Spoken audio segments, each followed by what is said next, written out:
What are we all reading? I'm just going to, a little reminder to put your phones on vibrate. So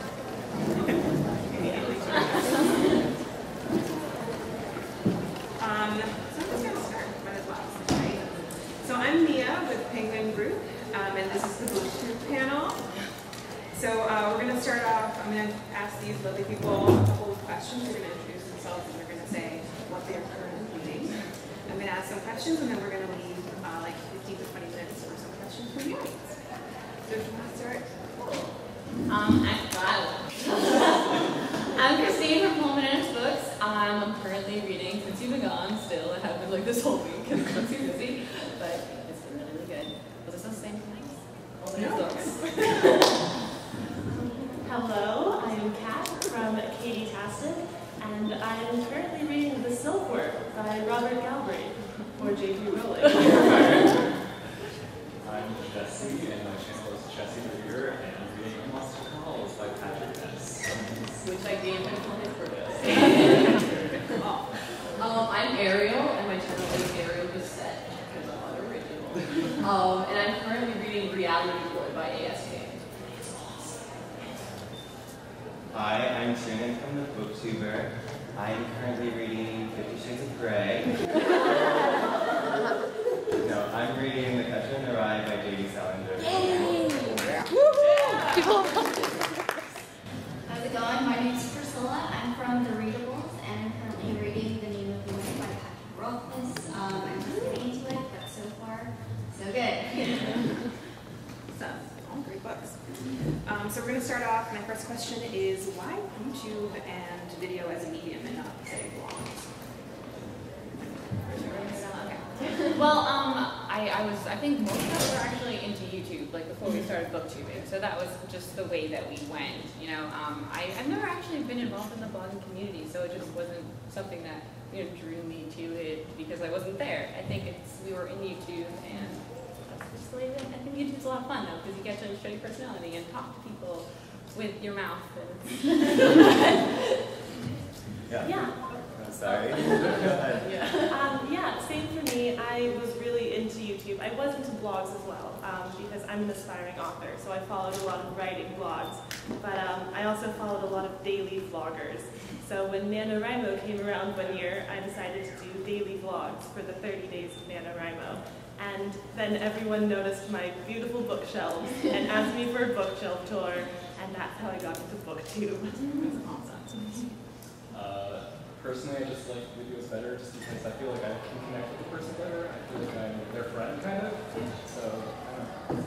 Yeah, well, why I did YouTube instead of blogging is because I didn't really know there was a blogging world. I actually found book bloggers after I found book vloggers. So I already watched YouTube videos, and then I kind of stumbled into Bookland, and I was like, well, this is the place to be. And yeah, so I started doing it. And I love it because it's kind of entertaining, too.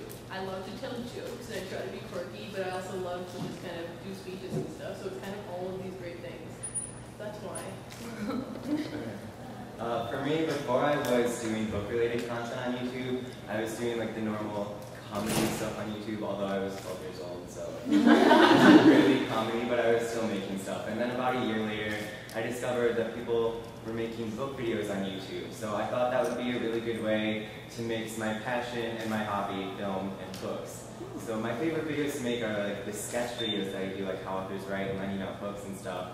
And I feel like I couldn't really get that across in a blog like I can in video, so that's why I like doing that. Well, I got into the YouTubes doing book reviews because I first watched Chris Stuckman, movie reviewer, and I really enjoyed his reviews a whole lot. So I was kind of inspired by watching movie reviewers on YouTube, and I really liked their enthusiasm, their passion, and how they came across in their videos. Just their tone overall was really great to watch and see. And it was very entertaining, and they're also very informative as well on how they talked about the films that they really loved. So, and at that time, I was getting back into reading recreationally, so Immortal Instruments, Hunger Games, and I was getting into the Maze Runner next. So I really wanted to do a book review on that, and was just totally inspired by how people just loved what they were into and how it came across on the video. So yeah, I was totally inspired by other people, just watching other reviewers on YouTube. So, yeah. Well, how do you think the internet in general has changed the reading experience and the relationship between readers and authors and publishers? For me, the internet has like made reading easier. It's easier to find the great books, you know? Like I find all my books on Booktube now from other booktubers. I'm like, you know, and when everyone's talking about a book, they're all excited about it, you know it's going to be good. And so now my TBR pile is huge. Before it was just like, I couldn't find books after Twilight. Like I'd latch on to anything that I found. And now I have so many books to read. And you can interact with so many people instantly. Like none of my friends read anything that I was reading. So, but now there's just like a whole community that's there to talk to you as soon as I read something, and it's fantastic, and it's so much easier to connect with people that have read the things you read and make you feel like you're not alone, like wanting to discuss it. Yeah, I think that's how a lot of us got started, is we loved reading already, and we had no one in our real life who was reading the same books we were. So we started making videos and finding people all over the world, not just the country, Ariel. And, yeah, you can just connect with everyone. Like, the internet is awesome, okay? And yeah, it's great having people to talk with about things you're passionate about, which for us is books, among other things. But yeah, it's great connecting with people who love the same thing you love. Yeah, I think it's so much easier to connect with authors nowadays too, because they have things like Twitter, where before the internet you didn't have that. You had to like write letters to them, and who knows if they even got them. So that's easier. And also, you're constantly updating people on like what you're reading and how far you are in a book and stuff through Goodreads and stuff like that. So it completely changed the reading experience. Yeah, for sure. I think it's also more of kind of a community event. Like when I'm reading a book and I update it on Goodreads, I'm like, I just got to page 100. Oh my god! And everybody's responding. They're like, right? It's so crazy. And I'm like, yes, and we're like experiencing it together. So I think that that's really, really cool too. Yeah, and I agree with what everyone said. Yeah, like before the internet, with authors, they were just like these mysterious people who lived like in castles and walk in the sky. I mean, J.K. Rowling's still pretty much like that. For other authors, like I remember the first author I met, it was super weird, but it was Beth Revis, and she wrote the Across the Universe trilogy. And when I met her, she was like, I really like your name, so I said, you should put it in your next book. And she did. But I still talk to Beth like all the time now through the internet, and she like watches my videos, and we tweet with authors. Like it's weird. I've never thought I would be able to connect with authors, but the internet has definitely given us that opportunity. Out of curiosity, did you live in her book after she made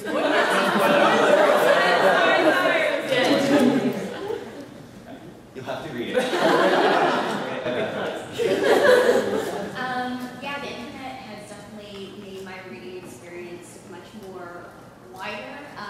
When I first started reading recreationally again, I was reading binging books, I was really entertaining, and I got into young adults as well. And so when I started booktubing, yeah, I kept reading YA, and as I connected with more people who had different interests and read different books, people were recommending Game of Thrones and read these classics, and my reading just has gone, or I've read so much wider because I've met so many people who have read so many different things, and all these gateway books to other different genres have been amazing, and I don't think I would have read as much today if I wasn't part of the community. So even though my TBR list has grown so much bigger, what I've read since joining the Booktube community has been so much more than I would have ever anticipated. So the community has definitely helped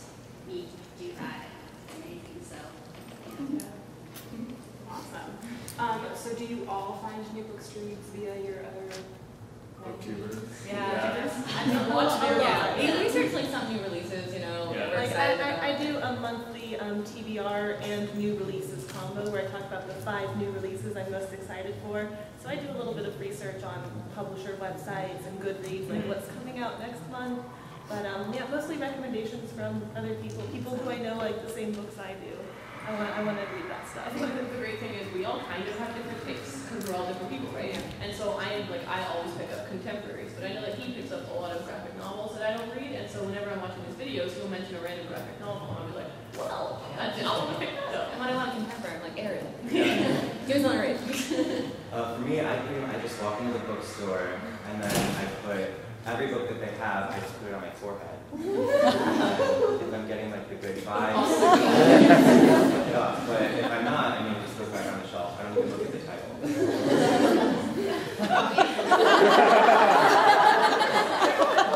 If you guys don't do that. Yeah, it's mostly through Booktube. I'm on Tumblr as well, and so I follow a lot of Tumblr blogs on there. So a lot of my feed is book recommendations, and I would see covers that would catch my eye as well. So if there's a cover that I really like, I would definitely check on Goodreads to find out what it's all about. And yeah, resources. Yeah. Yeah. I think Goodreads is a big one too. Yeah, If it has a pretty cover, I'll come. And again, back to the author on Twitter. Like you find an author Yeah. you like, you follow their Twitter or their blog or something, and you learn about all their upcoming books. Yeah, and they recommend books. Like, Yeah. like when Tari Mafia recommended a book, I'm like, oh, okay, and there. All right. Question about your to read shelves. Which is the longest book that's been there? And you sort of like, Like that it's sat there the longest? Yeah. It's been there the longest. For me, I feel like that's the Diviners and the Cuckoo's Calling. They've been sitting there for so long because they're just like big and daunting. I didn't like J.K. Rowling's Casual Vacancy, so I'm kind of scared to read the Robert Galbraith book. I know it's different. I'm going to read it. One that I've had one forever, like ever since I joined Booktube, was kind of when I found the Vlog Brothers and stuff. So I went out and I bought every book that John Green has ever written. And now I just have an abundance of Catherine sitting there for a really long time. So that's probably one of them. The Host by Stephanie Meyer. Why haven't you read that? It's massive. Yeah, I'm too intimidated by it. It's kind of just like on the bottom of the shelf. But it's like Stephanie Meyer.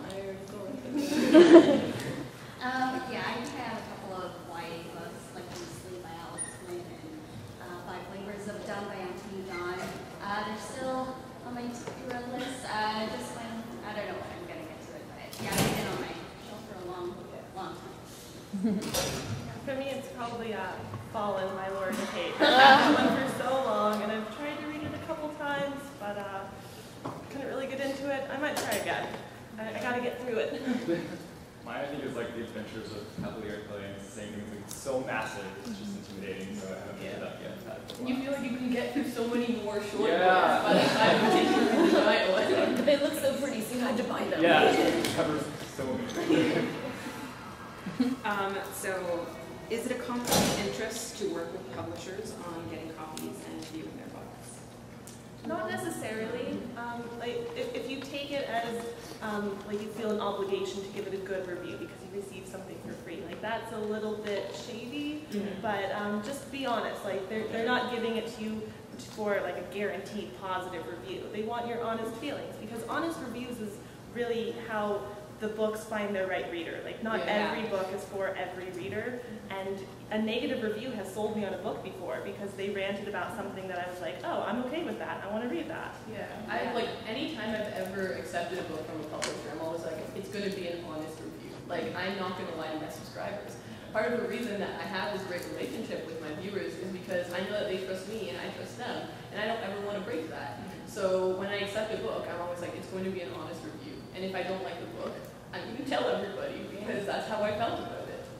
Yeah, exactly. Like, I feel like I'm friends with like my subscribers. I don't want to lie to them. I'm always going to be honest in the review. I feel like it's kind of ridiculous to feel that you have to give it a good review because they're giving it to you so you can review it honestly. So you get people, like Kat said, exactly, so it gets the reader that wants to read it. Yeah. Like, I've never agreed to do a positive review. Yeah. Like, when you can't agree to do a positive review. If we receive books early, we're just talking about them a few months before we'd be talking about them anyway, so other people can know like if we like them or if they want to pick it up too. Yes, what they said. But yeah, pretty much, you're being a credible booktuber, you have to give your honest opinion on what you feel about the books, and lying doesn't do that. So definitely be honest about it, be respectful, and yeah, just be transparent with your reviews. Our audiences are dope. Like, they can tell when you're lying. Yeah. Giving all these books, like, yeah, no, this is the best book I've ever read. Like, Yeah. you can tell when you're actually genuinely excited and when you're not. Right. And I think that, like, generally, it's a really great thing that we're able to get these books to us, and that we're able to talk to you guys about books maybe early or when they get released and stuff. Yeah, for so long it was just kind of the blogging community that was getting books early and stuff. It's just started that publishers have started kind of approaching us with arcs and stuff, and it's been really cool because Booktube is being recognized. Yeah. It's a real thing. Well, let's talk a little bit about how you guys started off in booktubers. Let's go down. Okay.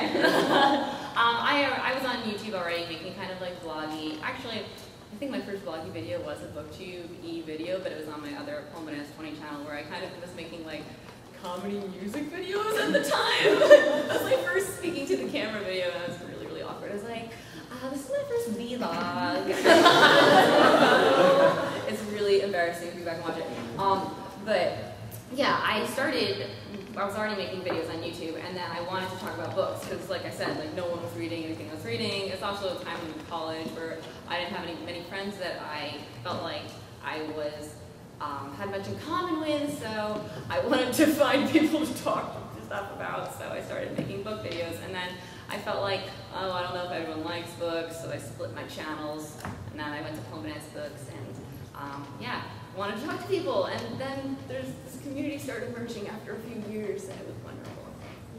Yeah, I kind of talked about mine a little bit. I started off by doing like daily NaNoWriMo vlogs, and then I got into the book videos. People started suggesting to me like, hey, do a book haul, do a bookshelf tour, and I started doing that, and I started getting more views than on my writing videos. I'm like, there's something about this book thing. People like the books.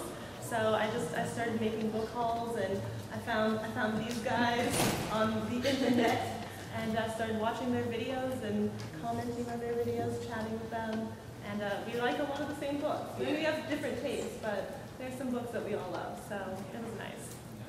I had been blogging for a while, and I just never felt like I had found a place where I belonged on YouTube. It can be hard sometimes to really feel like that community feel, you know?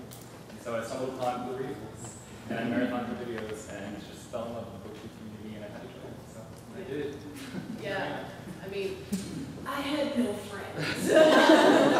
And I always loved reading. I've always been an avid reader. And so I always wanted to have conversations about books. Like, I had that dream that I'd join a book club that would change my life. And I've always loved YouTube. I've been watching YouTube videos for probably 2 years. And I've always been interested in making videos. But like you said, I didn't find that thing to talk about. Like, I could have done vlogs, but it just didn't feel like that was what I wanted to do. And I didn't do like sketches or music or anything. I mean, I love music, but I just didn't want to talk about music. And then I saw, it was actually the Readables as well. You were the first channel I found. And like, I saw one video, I was like, that's it, I'm doing this. And like, I just set up a camera and I started doing it. And yeah, great decision. Yeah, I mean, like I said before, I was also making YouTube videos before, and I've always been a reader, like my whole life. I've always had a book going. And then a few years ago, I was really into this series called Maximum Ride. But there were some things I was a little frustrated about, so I wanted to see what other people were saying about it. So I did a YouTube search for Maximum Ride book reviews, and I didn't think it would actually be a thing. But then I found that Cash J Tuck had like 10 videos about Maximum Ride, so I started watching all of her videos. And I found the Readables as well. I think we all started. Yeah. But yeah, then I started making book-related videos because I was like, that looks really fun, and I really like the way they're talking about books, and I want to get involved in that. And that was way back, like when Booktube wasn't even a thing yet. Yeah, when I started, there was like 10 other booktubers. It was really. I didn't know Booktube was a thing. Like, I don't know one. I was like, I'm so weird talking about books on YouTube. Yeah, well, to reiterate, I guess what I said earlier, like guys. So I was inspired by, I think I was searching for the Airbender movie because I heard lots of reviews on it, and so I was interested. I really didn't know any other content other than like the front page and cat videos and all that stuff. I was just kind of, that was YouTube to me, so other content I wasn't really aware of. So when I searched out movie reviews and found these movie reviewers, I was really inspired by, like I said, their passion and their enthusiasm for books, and I really liked how animated they were, and they were just really passionate, and I thought I could do this too, but with books, because I was just starting to get into it. And so that's when I stumbled upon YA Fiction Freaks, Megan Book Addict, Miss Book Obsessed back in 2010. And it was a smaller group back then, and it's blown up a couple of years ago. And it's been amazing watching this community grow since when I first started. But from when I first started, if you follow me, you can see how much my channel has grown and changed these past 4 years, from looking down to the side and kind of talking really quietly to how my videos are today. So as I evolved as a reader, I also evolved as a creator as well. And yeah, it's been a pretty cool experience. So. Where do you see the Booktube community going now that it's big, I guess? Hopefully it's growing.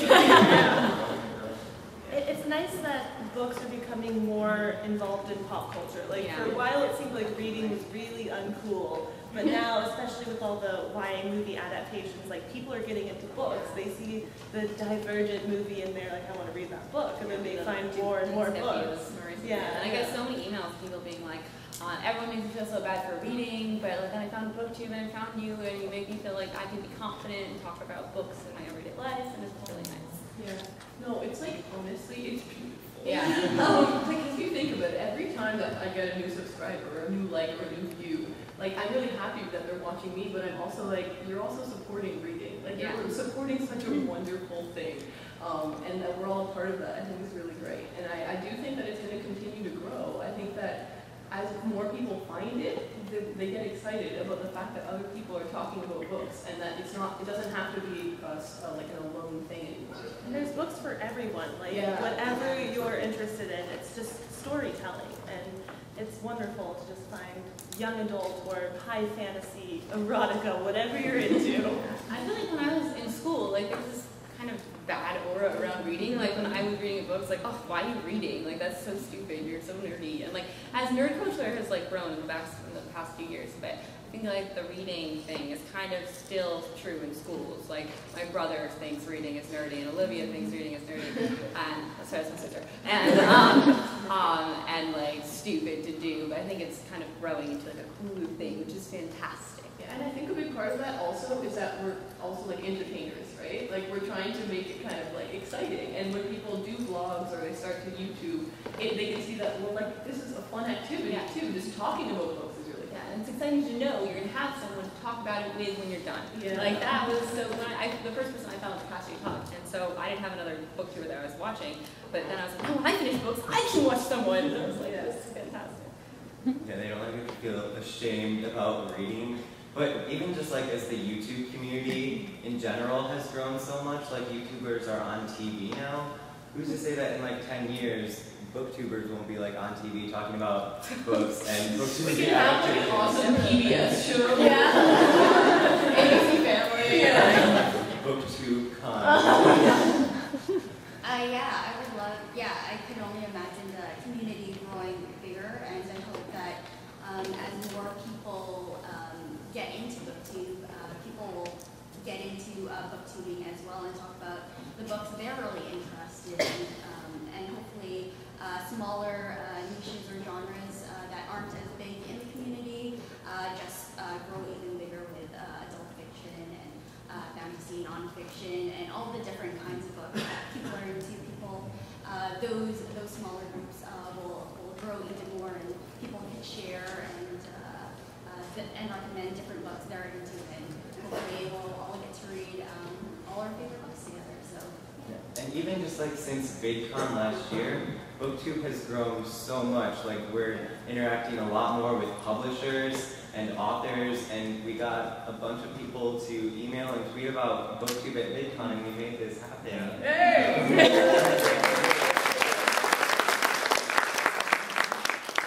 We're definitely still a small community, right? We're definitely still a very small community in the YouTube sphere, but we're definitely growing, and it is definitely an exponential growth. So it's very exciting. The beauty community started off so small, and now they have their own books out. Yeah. We read the beauty community's books. So I'm going to open it up to the audience. Does anybody have any questions? We'll start here. I'm Rachel. I'm a huge fan, and I've tried to do some book talks, and they've all turned out butt awful. Do you have any tips or tricks or anything like that? Wait, we can all just give a tip. Yeah. Well, I always want to ask, like, do you take notes? Sometimes. Okay, that really helps. But also do it again after you do it, and it's so much better because you have gotten all the stuff you want to say out, and then you kind of, I don't know, you just mentally know how to say it better, or watch it back and then do it again. You know, that'll really help. Even just writing an outline, like you don't have to script it word for word and read it off like a robot, but just have an outline of notes, and it makes it go a lot smoother. Yeah. Practice makes perfect. Do it watch all of our first videos and compare to today. Or maybe don't watch our videos. My biggest tip whenever anybody asks me, like, how can I get better, is honestly, have fun when you're doing it. Like, I can tell when a person is doing their channel and they're having a great time, and that energy comes off, and even if they stumble a lot or they get a little bit repetitive and stuff, if they're having fun, I don't care, I'm along for the ride. I'm like, she's so excited about this book. So I think if you're really enthusiastic about it and you had a great time, or really, like, talking about how you really hated it, either way, the passion is there, right? Also, though, I would say editing is a really good idea, because sometimes when I am talking about a book, I'll get really repetitive, and I'll be like, yeah, this looks really good, and very excellent, and really fantastic. And I'm like, okay, edit. And I think that can really help you to cut it down and make it more succinct. I would also say it's definitely important for book reviews at least to take notes. I mean, if I'm doing a book haul or a book tag, I'll just turn on the camera and wing in because I know what I'm going to talk about. But if it's a book review, you think the things while you're going through the book, but then you get in front of the camera and you're like, I love the characters, I love the plot, 5 stars, it was great, see you next time. So definitely, like, I take notes while I'm reading. Some people can probably just wing it, but I find that it's really helpful to get, like, articulate thoughts out, and, like, while you're reading, you're having those thoughts. So write down the feels, like, when you have them. Just to contrast that, just so you get a different perspective, I don't take notes when I'm reading. Like, I will finish a book, and I'll look like myself, like, kind of think about it, and then when I'm planning a review, I'll be like, okay, what are the things that really stood out to me afterwards? And then I'll make my notes afterwards. So if maybe you don't want to take notes while you're doing it, you don't have to, but I really do think it's a good idea, because before, when I would kind of just film it impromptu, I would feel like I'd be editing it and I'd be like, why didn't I say this one thing? And, or like, why did I say that in such a dumb way? So yeah, it's a good idea. Yeah, pretty much what everyone said. Yeah, practice does make perfect. You won't be great on your first try. So, and doing positive reviews is definitely much more challenging to do because of the repetitive adjectives you can give a book, but definitely give a critical eye when you read, and definitely give out points that really stood out to you. So you don't have to talk about every single detail about the book either. So definitely just talk about things that you look for in a review when you watch book reviews and book talks. Just talk about things that you think the audience would really find helpful when they're deciding books. So. One more thing, I would say and then move on to a new one. Because every one you do gets better, but you have to push it out and you have to keep getting better. Don't be afraid to just throw something out there. And also another quick thing is when you're filming, just know that no one has to watch that if you don't want them to. Like, that'll help you. I mean, I know at first I was really awkward, just like very conscious of the camera on me. But now I just don't even care, because I know I can edit it out and not show the world if I don't want to. I create digital interactive English language arts curriculum.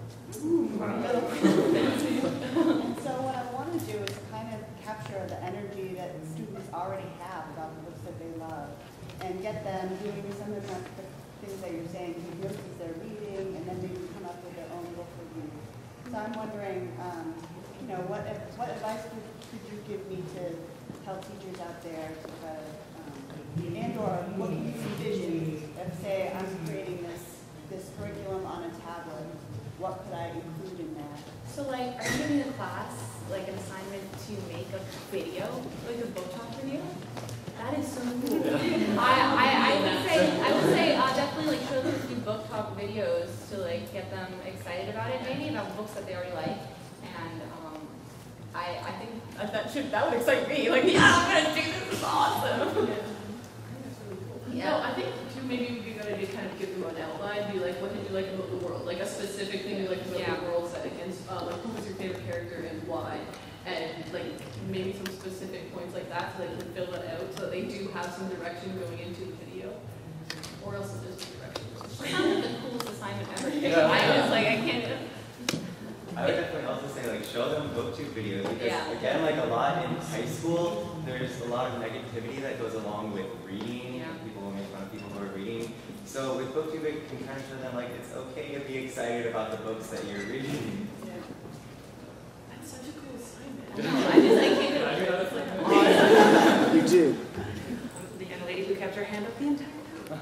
Hi, my friend is making a review series that she wants to do.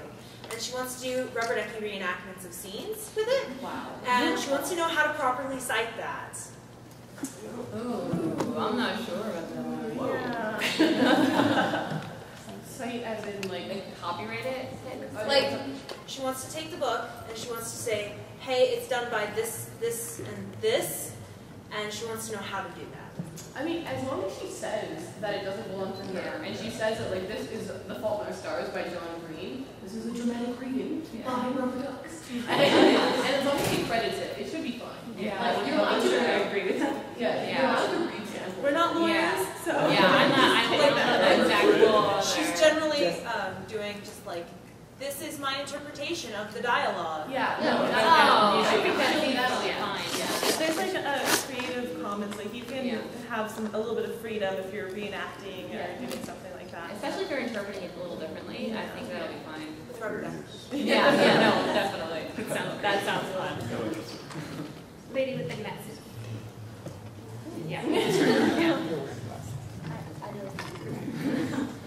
So for people starting out, like a lot of the time, my main focus is, as much as I love books and I love talking about books with people, and like I'll hear that I'll hear someone in like one of my classes or something that, I read this book, and I'll go, I read that, and I'll tell you about it, I'm going to tell you about it. Or I'll even see someone just holding it, and I'm like, how far are you in that book? Because I want to talk to you about this.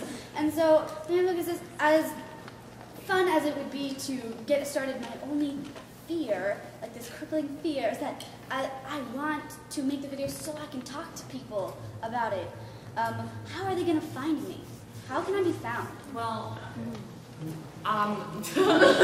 people find your reviews by just looking. They want to talk to someone about that book. They'll Google that book, and the reviews will come up, and they'll find them. But in the community, I think you get the interaction community, and that's how people find you. You start making friends. You comment on people's videos, talk to them on Twitter, and it'll just start to happen. You'll start making friends, and like you hit the like button, interact. Because a lot of people just watch YouTube videos, just kind of passively. But if you want to be found and you want to be a part of the community, you gotta interact, and it'll start to happen. And it's really easy, and it's so much fun because everyone's really, really nice that I've met in the community. Yeah, that's one good thing about the Booktube community is everyone, for the most part, is pretty welcoming and nice. And like if someone makes a Booktube introduction video, the comments aren't filled with rude things. Like you get a lot of welcome, I'm looking forward to your videos. But getting discovered is a really weird balance of like good content and just pure luck. Because there are so many people who are joining the community these days that it can be really hard to stand out. But if you read a book and you want to do a book talk on it, or maybe you just did one and you put it up, do a search and find other videos that maybe don't have a ton of views on it. Like those people are also looking for someone to connect with. So connect with them. Like you just have to reach out, comment, send messages, ask people if they want to do a read along for the next book in the series with you, and you guys can like discuss it as you're going along. Just be nice. Yeah, I would say to try and do some videos that you see other people do. So for example, like do a book haul if you have some books you want to show off, because like I'm always looking for new book hauls. And so people love to look up those videos. Or if you see that a tag is really like popular right now, you could do that tag, and people will be looking for that tag and it'll show up in their sidebar. Yeah, But tag other people in the tags and tell them that. yeah, tell them. Yeah, if you did someone's tag, like tell them you did the tag, you know? Yeah, it is all about interaction and like going on Twitter and talking to people on Twitter. Yeah. And if you do a bookshelf tour, you will automatically get subscribers. But on a different note, kind of, I think if you're wanting to get into making booktube videos, you're probably watching other booktubers who are inspiring you. And something I would say is, like, make sure you try to develop your own style and be authentic with what you're doing, and people will definitely gravitate towards your authenticity, I guess, you know? Yeah, if you really want to talk about books and really enjoy it, I think that's the main thing about it.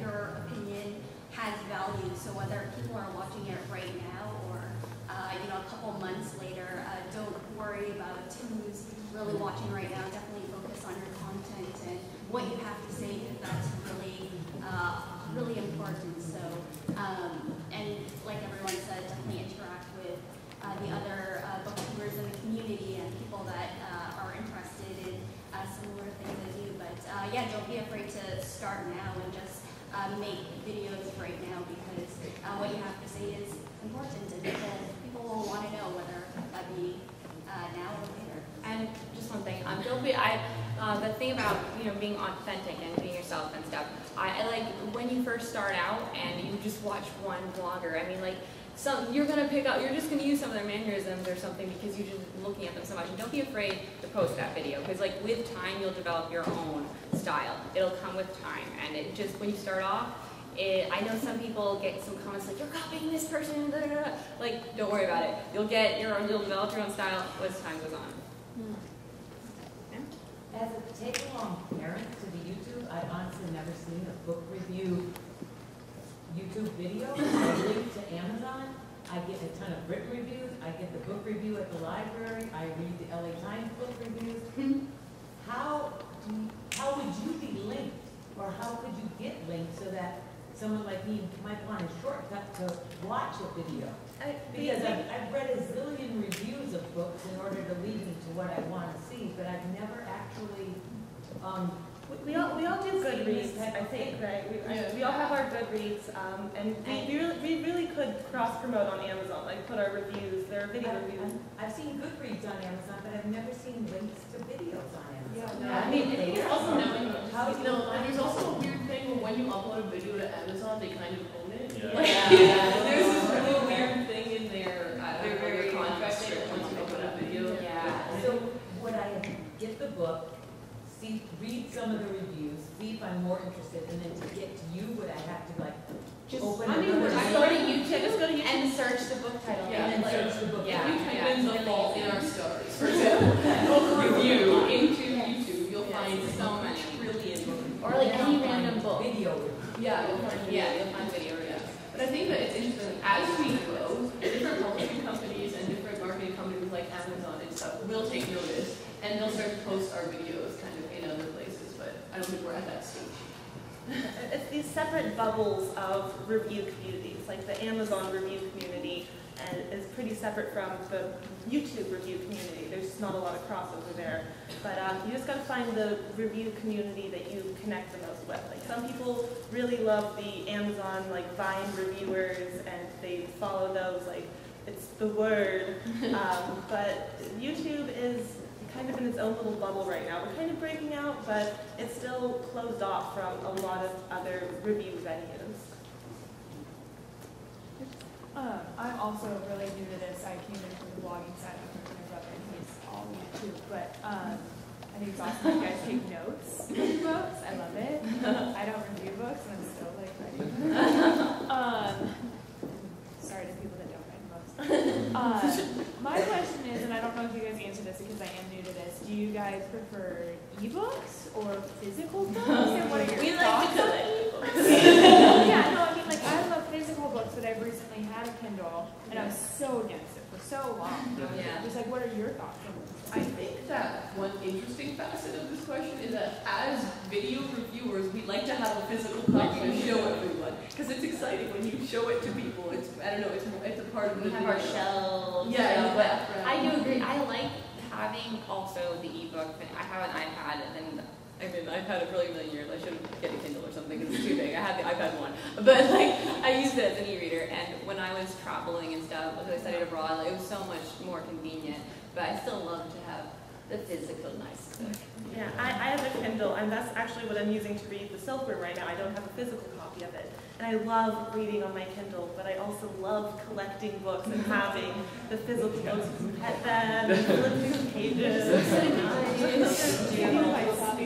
Yes, Thank you. Yeah. When City of Heavenly Fire came out, we got our big physical copies, but then we were going to BEA for the weekend, so Christine and I both bought the ebook copy. I have every Cassandra Clare book also on my ebook because when I read it, I first read it and take notes on the ebook, so I have like, because I highlight every little thing I think is funny. Basically, we spend all our money on books and ebooks. Any format of book, we want it. Like if a new release is coming out, I'll buy it on my iPad at midnight, but then the next day at 9 a.m. I'll be at Barnes & Noble also buying it, but I'm already like 100 pages into it. Yeah, because you want to start immediately and you can't. Yeah, but if I read an ebook, I also like I want to have it on my shelf to display. Like I read that book, it's there. Other than like just having a list on your Kindle. I've always wanted, like the biggest thing I've ever wanted is that when you buy a book, it should have like in the receipt a download code. Like you know when you buy a vinyl,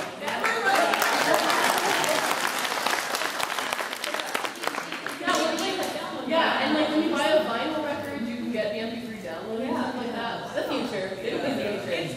I'm gonna make it. I think we can break that. I'm writing it down. With the green, yellow, Okay. floral. I'm really interested in making book videos as well, but one thing I'm a little concerned about is how to make reviews not spoilery. Like how to make concise reviews for single books. Do what Christine does.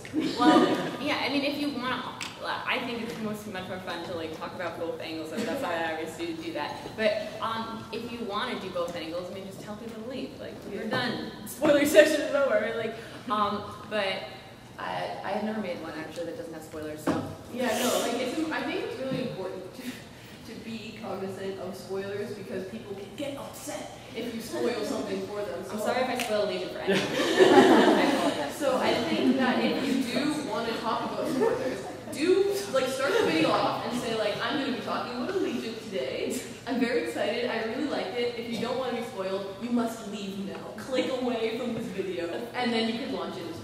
The thing with the Allegiant thing, it was like a comedy sketch video, and if I told you, it wouldn't be funny. She spoiled. You can also get a couple of points. Like what I like to do in my reviews is talk about characters, world, writing, story, like in vague terms in the beginning. Like something about the characters, maybe you didn't relate to them, or they were really relatable, really funny.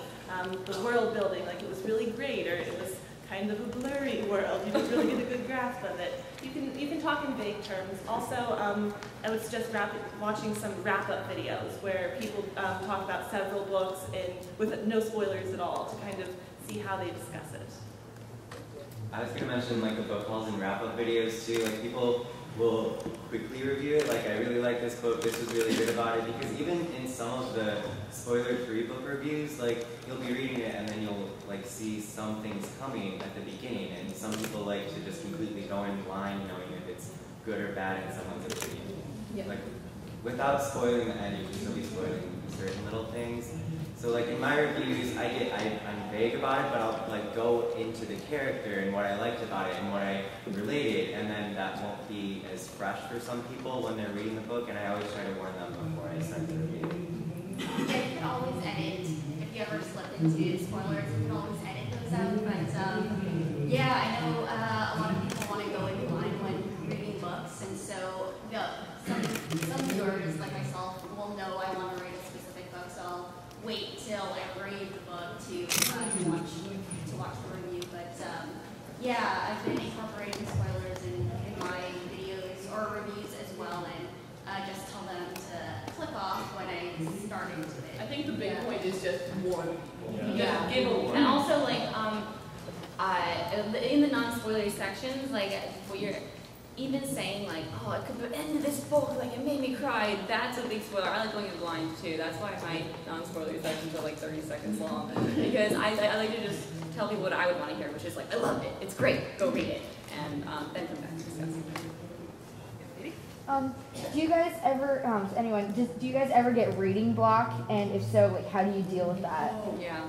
We've all kind of just had it after City Totally Fire. Yeah. Yeah. The morning period. Yeah, the morning period. Like, what I do is I just keep trying to read books until one grabs me. And Since You've Been Gone was the first one I've actually kind of like grabbed. Yeah, like find something short and fast-paced, or reread an old favorite that you know you love, like you want to get back into that world, or just start reading the first chapter, like pull out 10 books and read the first chapter, just go down the line until one hooks you and you want to read that second chapter. Yeah, Harry Potter is always good to do. Twilight. I can tell you right, yeah, I recently did Twilight. Yeah. I think it's interesting though, because we are like all of our content, well, I mean we have other channels and stuff, but like most of our content is about books, so we have to be reading sort of. One of the great things is that you don't necessarily have to be making book reviews. Like you can make content that doesn't actually have to do with the content of a book.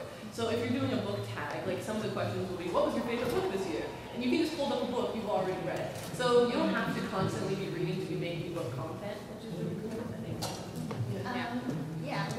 you find yourself in a reading slump, I think it's okay to acknowledge you're in a slump and you can't read at the moment, and you don't have to, I don't think you have to force yourself to read if you don't feel like reading, and and you can just marathon Netflix and just do other things for that moment, but definitely don't beat yourself for not reading every day, and if you do want to get into a book, always going to the bookstore and just browsing for several hours is always cool, and finding something new is always exciting to get back into reading. There's like nothing more glorious than when you get back into reading after a slump. It's just like you're back in that. And you get allow yourself to quit. Don't force yourself. Don't Netflix be feeling is actually sure. really helpful. Yeah. I went through Orange is the New Black in like 5 seconds, and then I started reading it. Yeah, I was in a reading slump like in January, so I just watched the entire series of Breaking Bad. I did The Office one of those times too. Gentleman back there who's been. Following up on the copyright question, have you ever heard from either an author or a publisher when you've read too much of an excerpt, or is there a limit to how much can be read from a particular book? I don't think any of us want to read excerpts. Yeah. We don't really read from the books, and I know that you can share excerpts from finished copies. I know when you get an advanced reader copy, they ask you to double check and make sure that it actually says exactly what you're reading.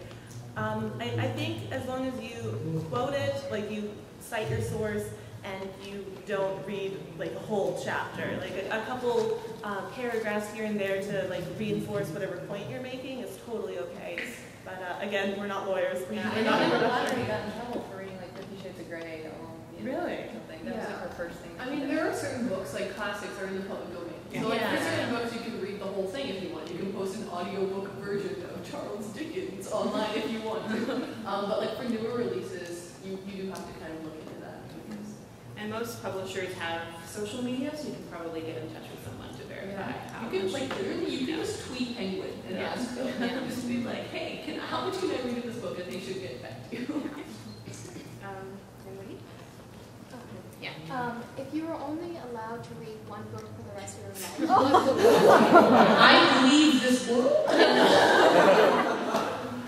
Can't we like pick a whole series? Nope. Oh, that's unfair. Definitely not those. Really? So much sadness. Reading one book, your life is sad. You mean that you guys smiling?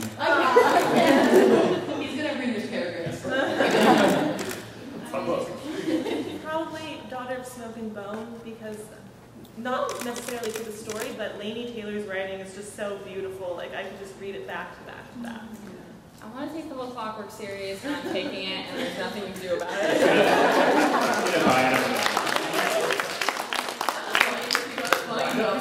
I'm just gonna bind the whole thing together in one book. Type it.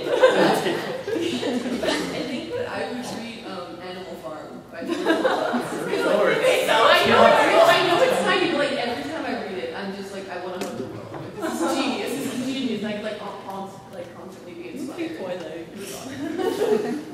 Yeah, I would probably reread Pride and Prejudice by Jane Austen. Yeah, I read it once and I need to read it again. So and that has a lot of awesome moments in it, and I could quotes from memory for Pride and Prejudice. Yeah, we would like be able to recite these books. Oh yeah, I do. Yeah. Alright, just making sure. Lady in the Pink. If you had to choose one dystopian world to live in, before it was like if it was fixed in the end, or like the characters did something like before it had been fixed or revealed as dystopian, which would you choose and why? Antarctica and Legend. Yeah. Antarctica. It's pretty hot up in there. And by hot, I mean cold. But it's cool. I think I would choose Uglies by Scott Westerfeld, because it's kind of like sci-fi and it's kind of cool. It's So much surgery and cheapness. No, but I mean, it's so cool, right? Like, if I'm living in the world, I'd be okay with it. Yeah. Or even I mean, extras. even like if they had to pick like Divergent, being in like would be too bad. Good zip line. Yeah, I would go Uglies as well. Yeah, because they have all this cool technology, and they have in extras they have the hover cam, and you could like easily vlog with that. Surgery like creeps me out. I feel like it comes to the point where you don't have to do the surgery. But you do have to do this. Not spoilers. We finished this. Also, an English teacher that has some students create trailers and videos. That's awesome. And so, to give us some of your tips, what would be some of the most common mistakes you're seeing new booktubers make that you could offer that I could offer my students to make them feel a little more secure about what they're doing? I think editing is just, I mean, you get better as you edit, you know, but that's the most common thing I see in the beginning, because they don't know to edit out some pauses and edit out some repetitive things, like Ariel was really saying earlier. That's the most common thing I see, and it gets fixed as you go on, because you watch yourself and you're like, and it just, you learn. Yeah, there's really such a learning curve. At first, you're kind of awkward, like not looking at the camera, repetitive. But as you go along, like you start to edit your own videos and watch yourself for hours on end. You start to notice the things that annoy you about yourself, and then you stop doing that. I think the biggest one is repetitiveness. Like, you can really start repetitive. No, like actually one thing that us four did was we made a pact that in our book hauls, we can't say excited anymore. We're not allowed to say that word anymore. At least for like, I don't know if you noticed. Yeah, like the latest book haul. So excited. So hard. I'm I'm so really excited. Yeah.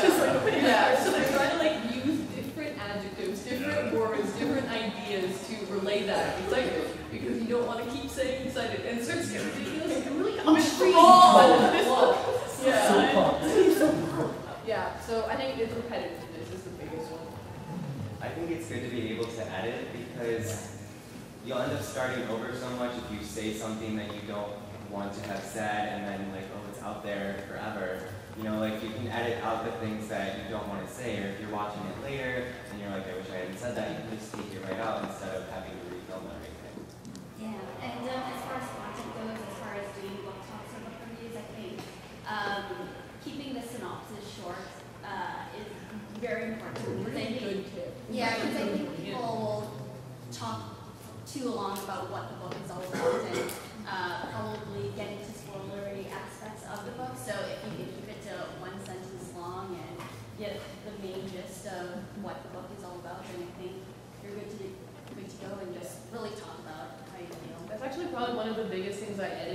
yourself explaining what the book is about. You want to do that really like succinctly. Yeah. That's the part that I always script. I always script the The laying of the synopsis. premise of the Yeah. book. Yeah, and then when I talk about my opinion, that's a little more free. But I want to say exactly what it's about in the most concise manner possible. Because you didn't say what it's about. Like, the cover looks really cool. I'll tell you about what it is after I read it. But like, if people really are interested, they can look up the synopsis, right? Yeah. Like, you're here for my opinion on the book, what I thought about the book. If you are really interested in what it's about, go to Goodreads or... Yeah, they'll look up more information if it sounds interesting. Yeah. I'll just like glance at it and tell them what I think it's about, because I think that's the best way to go into it blind. So I'm going to assume that you guys read a lot more books than you actually make video reviews of. So, or sometimes, like, how do you decide what books to review? Like, do you say before you read it, oh, I'm going to review this, or after? Do you like to around like that? That's a good question because it's different for everyone. Yeah. So let's go down the line. I don't. Like, the books I read are the books that I review usually, unless it's like right now, like I'm reading a contemporary while I'm on vacation, and I kind of don't want the pressure of like taking notes right now. So I don't think I'll do a full review. I might, because I really like some do not. But I literally basically review every single book I read, and then when I'm not, because I use that other time to make videos. So yeah.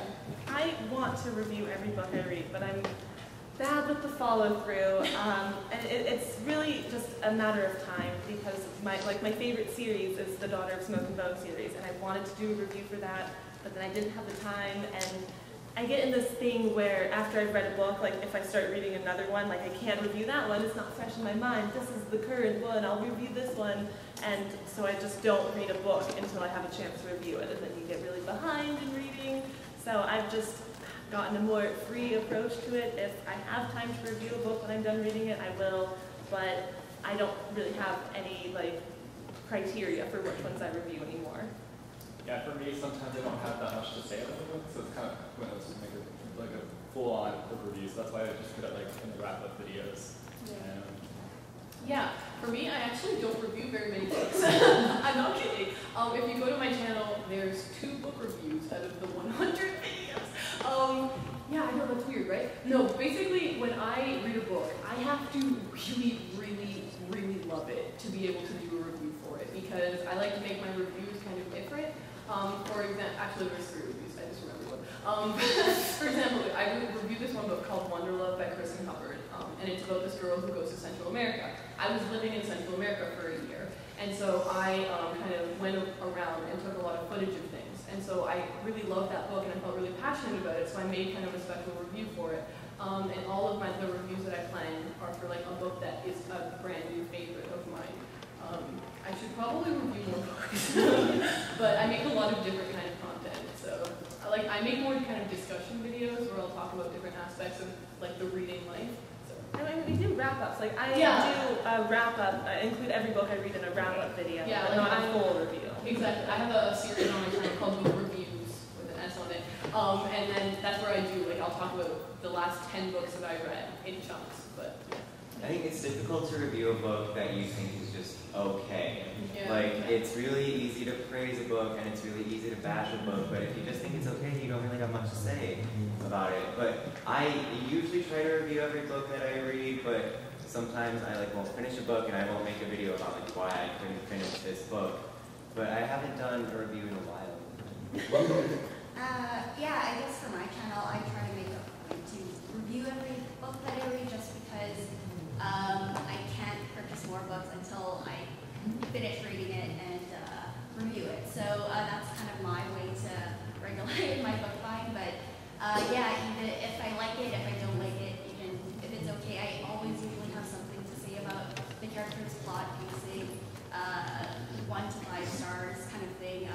I always want to remember what I had thought of the book, and these book reviews are mostly maybe better first impressions of how I felt about the book, because I think you really know your feelings once you reread your books more, and I definitely don't reread my books often enough. I would love to reread the books, but yeah, I think you don't really get a really solid opinion until you reread it a couple of times, but yeah, I try to review all the books I have just to more content.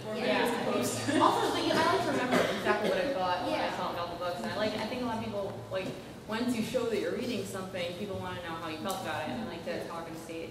But I think I don't read as much because I will not finish the book until I know I'm going to be able to make a video and talk about it.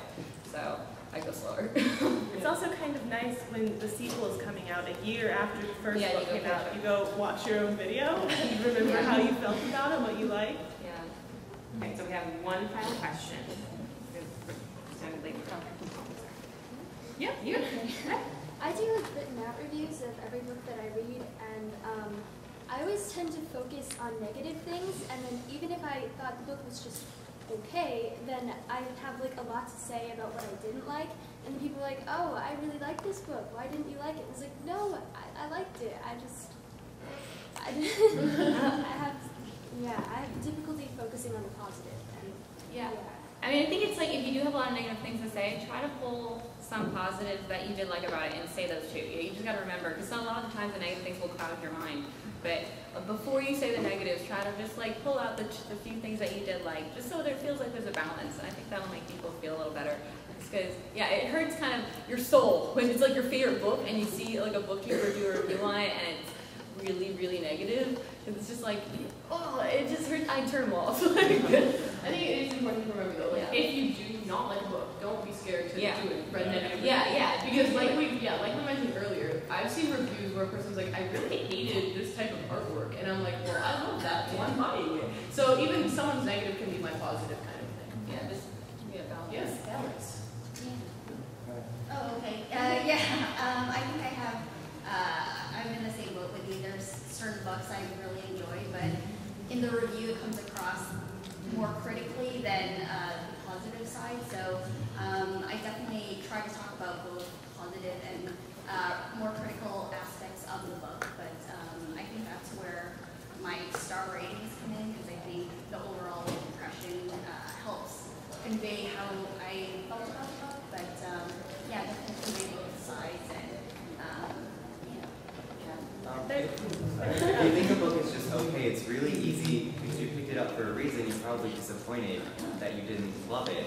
So it's easy to focus on the negative. So at the beginning of my negative or okay reviews, I would also pick out like the good things that I liked about it, and then you can focus on the things that you were disappointed about. Then they have something to grasp onto if they really liked it, they don't feel like you're hating on it.